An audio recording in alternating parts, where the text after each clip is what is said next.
On the morning of December 9th, 2006, a visibly injured woman arrived at a Waffle House near Interstate 95 in Roanoke Rapids, North Carolina. That woman was 24-year-old Shonda Renee Stansbury, and at approximately 6 a.m., Shonda presented with clear signs of having been assaulted. Bruises were visible across her face and legs, and a noticeable knot was swollen on her temple. Shonda's sister, who worked at the restaurant, was one of the last people confirmed to have seen her. Shonda accepted a ride from a customer, a man well known to her, and asked to be taken to the West Side Trailer Court in Roanoke Rapids, where she had been staying with friends. After she was dropped off at that location, Shonda Stansbury vanished. Shonda was a mother of 3 children and typically maintained daily contact with her mother, Gloria. When several days passed without a word, Shonda's mother grew concerned and officially filed a missing persons report on December 14th, 2006. Investigators initially suspected Shonda may have disappeared voluntarily. This suspicion was fueled by publicly known factors, including Shonda's history of substance abuse.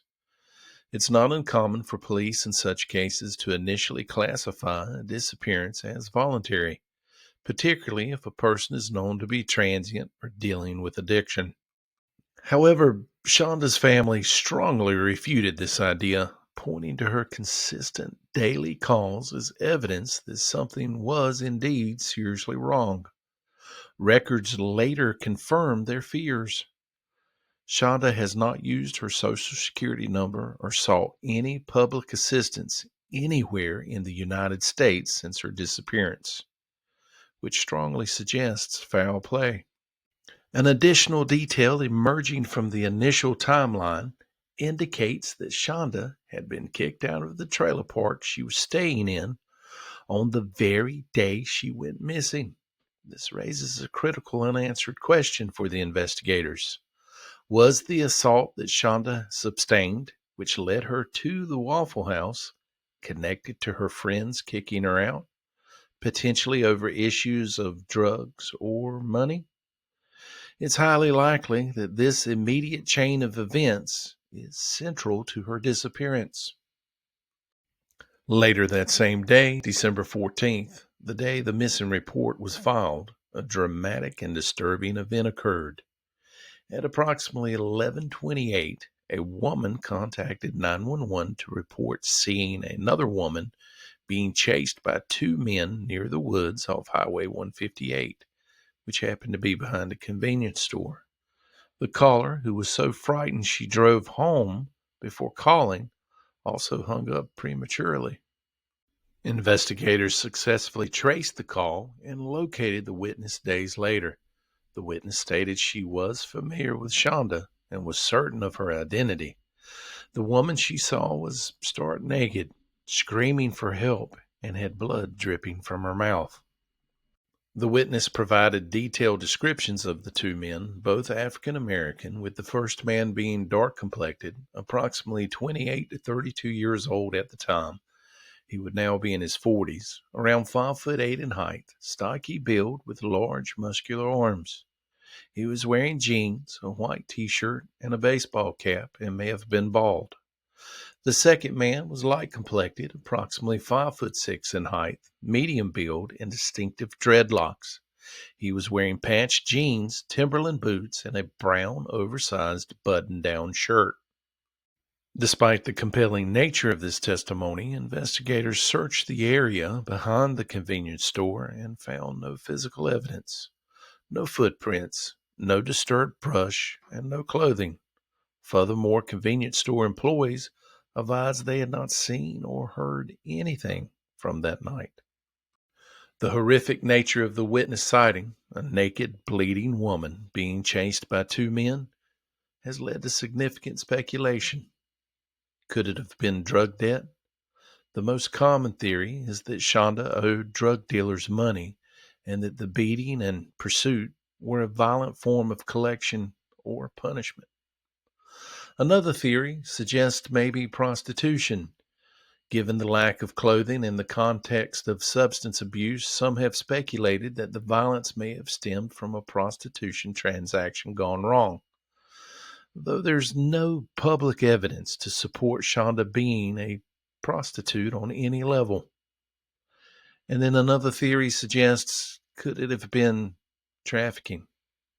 The forced disappearance and violent chase has also led to the horrific suggestion that Shonda may have been kidnapped and fallen victim to human trafficking.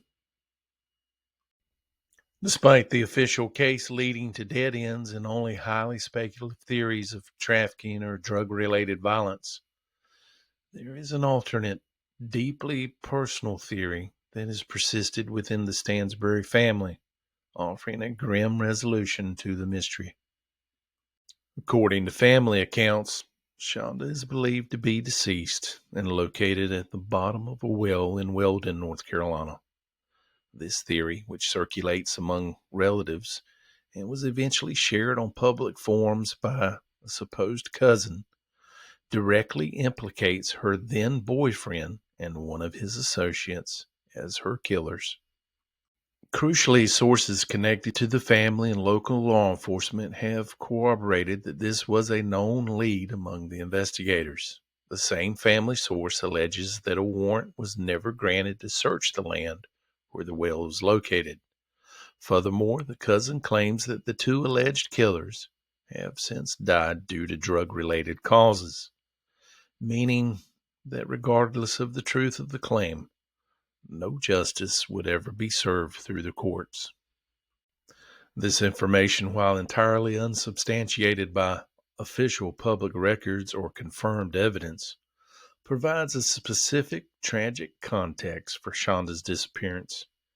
It ties the case directly back to the initial assault and criminal element present in her life at the time. This explains why she may have vanished so completely from the public record. For the Stansbury family, the failure to obtain a search warrant means the physical truth remains inaccessible, perpetrating a wound that continues to keep Shonda's case and her memory alive. Today, Shonda's aunt still regularly posts missing person posters, a desperate plea for official confirmation of an unconfirmed truth. Then in January 2008, over a year after her last confirmed sighting, a flurry of reports came into the police from Wilson County. Approximately 60 miles away, several people claimed they had seen Shonda. Some even said they confronted her and urged her to call her family, but she didn't. This generated new searches and follow-up leads in Wilson County, but detectives once again came up empty-handed. The family, grappling with this trauma, theorized that the severe blow to Shonda's temple might have caused some form of amnesia and rendered her unable to recall her identity or her children. Despite these leads, police conducted searches in Wilson County but failed to locate any trace of Shonda. Police officially suspect foul play, and the case remains open and unsolved. There is a $5,000 reward offered by the governor's office for information leading to a conviction. If you know anything about this case at all, even the smallest detail, please contact the proper authorities.